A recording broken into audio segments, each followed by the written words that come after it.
I wonder if you have a favourite home, house or friend that you'd go to if you were facing one of life's challenges.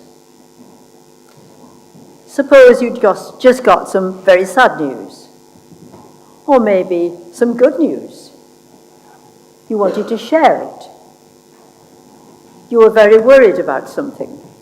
You had a decision to make. There are times I can remember that were like that for me. And when I was a child, I'd always go to Auntie Florrie's house. Auntie Florrie was very good at celebrating if I'd passed an exam or anything nice like that. Auntie Florrie would celebrate with me. No one else in my family seemed to care very much or be very impressed, partly because I have a sister exactly 1 year older than I am who did it all first and better. But it was Auntie Florrie who would celebrate with me. She only lived next door but one, so it was handy run round. Later on in life, I was the mother of 3 children under the age of 3, which was lovely. It was what I wanted. But sometimes, things just get on top of you a bit. And when I felt like that, I always went to Mrs. Walls's house. Now, Angela's not here, is she? I was going to tell you about her auntie, because it was Auntie Angela Walls, Auntie Agnes Walls, Angela's auntie, to whose house I used to go, because we lived in Bingley when my children were young, when they brought up there. And so she had a house. It was quite a big house. And to get to her house, there was a lane, and on the left of the lane was a shallow ditch. Well, if things were getting on top of you, you put the children's wellies on, Rachel's nodding, you put the children's wellies on, and you let them walk up the ditch to Mrs. Walls's house. Because Mrs. Walls always seemed to be pleased to see us.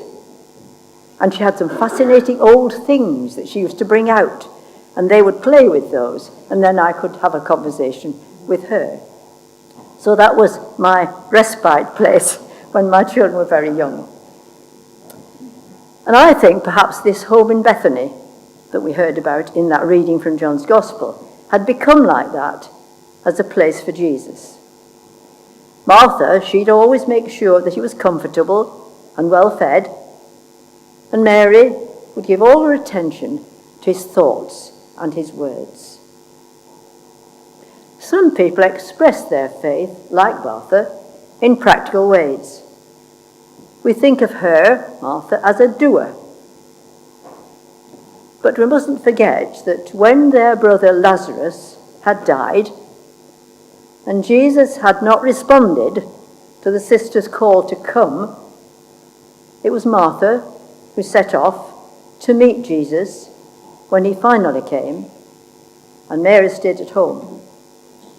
So it was in response to Martha's question that Jesus gave that precious promise, I am the resurrection and the life.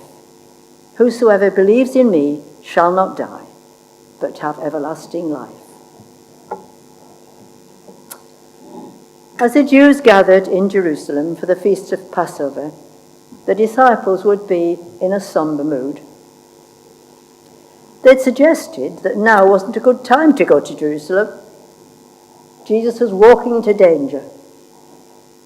The disciples had advised him not to go, but he was determined. And it was Thomas, who we often think of as doubting Thomas. It was Thomas who took the lead, and when he saw that Jesus was not to be persuaded, Thomas said, "Let us all go, that we may die with him." He might have been a doubter, but he had a lot of courage. Let us also go, that we may die with him. And Bethany was the obvious place to go. It was designated as an acceptable village to stay for those who couldn't find a place in the city of Jerusalem during the Passover. And in this home, Jesus would always be welcome. So in this word picture in John's Gospel, we see the sisters in their natural roles. Martha is serving, making sure that Jesus and his friends were cared for. A supper is given in honor of Jesus. But that's not enough for Mary. to express her love for Jesus. Whether she'd planned it or not, or maybe it was an impulse of the moment, when her love for Jesus prompted that extravagant gift. And we heard how extravagant that was, an estimate of the value. John's Gospel, which was read for us, tells us that Mary poured the expensive perfume over his feet. And Mark and Matthew's similar stories, she pours it over his head. Those are typical differences between eyewitnesses.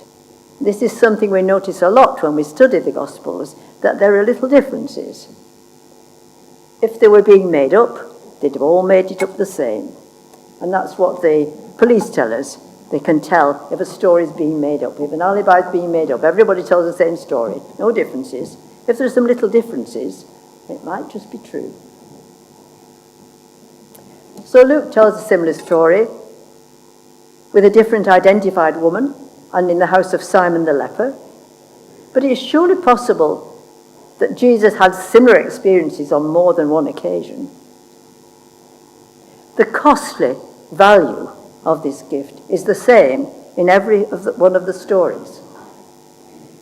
For Mary, it's suggested that possibly this perfume had been saved from the funeral of Lazarus.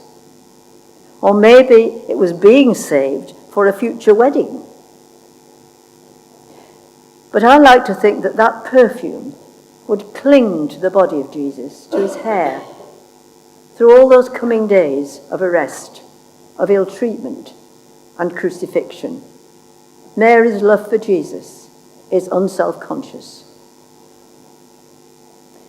And the challenge for us is, how unself-conscious is our love for Jesus? Love for him might well be the motivation and the underlying reason why we hold some of our opinions, how we spend some of our time and our money. How do we respond when people ask us to explain? None of us wants to be seen as self-righteous, like the Pharisees. But maybe we sometimes miss those opportunities to share our faith in a very gentle way. And this gift immediately brings criticism. Mary is accused of extravagance, of lack of concern for the poor. But on this occasion, the criticism is insincere. Those who criticize are those who have guilt to hide. A bit of fiddling on the side. Better accuse others first before the questions are asked. We're saddened and angry, of course, when incidents come to light, when money intended for some good cause has been misappropriated. And it's right that we should try to make sure that our giving is being used in appropriate ways. But it does bother me that when those situations come to light, there are people who will use them as a rationale for not giving, jumping to the conclusion and making the excuse that this happens with all good causes. Jesus is firmly on Mary's side because he understands the unself-conscious love that Mary shows. He gets it, as people say. As Matthew's Gospel tells the story, Jesus predicts that wherever this gospel is preached throughout the world, what she has done will also be told in memory of her. And that prophecy continues to be true, as it has been this morning.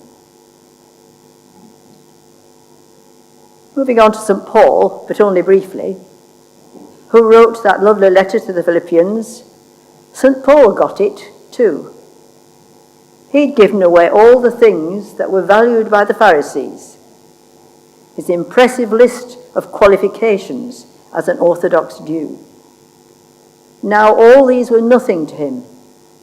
He has poured them out like Mary's fragrance at the feet of Jesus, for whose sake he has lost all things, considering them nothing, in the exchange for the greatness of knowing Christ.